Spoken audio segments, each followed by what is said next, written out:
చూపులకెన్నడు దొరకనిది రంగు రూపు లేని మది రెప్పలు తెరవని కన్నులకు స్వప్నాలెన్నో చూపినది వెచ్చని చెలిమిని పొందినది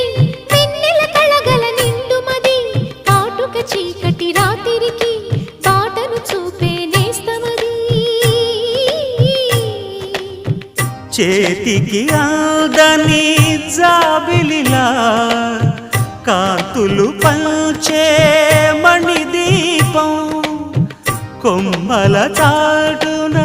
కోయిలలా కాలం నిలిపే అనురాగం అడగని వరములు కురిపించి అమృత వర్షిణి